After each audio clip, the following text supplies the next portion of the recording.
Hi friends, welcome to Vivah cooking channel. இன்றைக்கி என்ன recipe பண்ண போகிறோன்னா உடச்சி ஊற்றுன முட்டை குழம்பு தாங்க. அது எப்படி பண்ணலான்னு பார்க்கலாமா? முட்டை குழம்புக்கு 7 முட்டை எடுத்துருக்கேங்க, 15 சின்ன வெங்காயம்,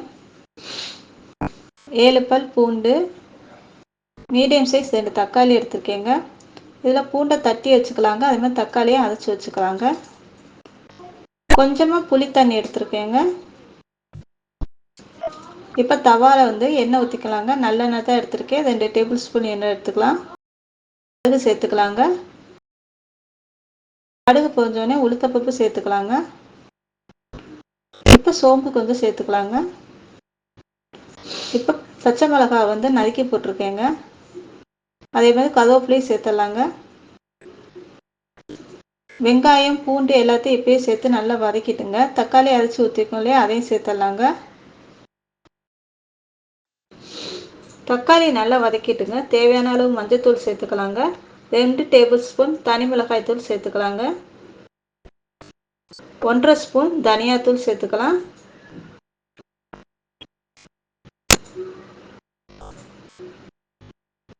அரை ஸ்பூன் ஜீரகத்தூள், அரை ஸ்பூன் மிளகுத்தூள் சேர்த்துக்கலாங்க. தேவையான அளவு உப்பு சேர்த்துக்கலாங்க. சேர்த்து நல்லா வதக்கிக்கோங்க. நல்லா வதக்கணுன்னே இப்போ புளி தண்ணி சேர்த்துக்கலாங்க. கொஞ்சம் தண்ணி ஊற்றிக்கோங்க. இப்போ தண்ணி சேர்த்தாச்சு.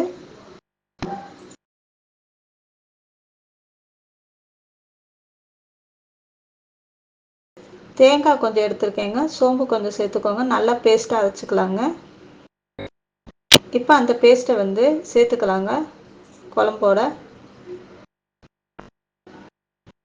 சேர்த்து நல்லா கலந்து விட்டுக்கோங்க.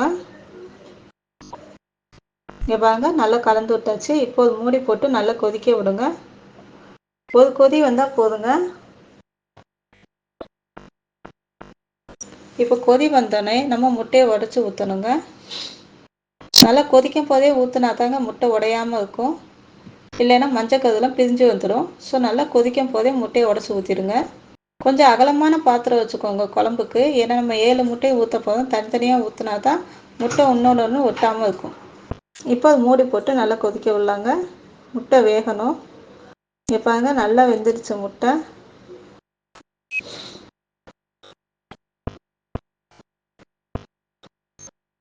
முட்டை இங்கே பாருங்க உடையாமல் இருக்கும், பிரிஞ்சு வராமல் அப்படியே இருக்கும்.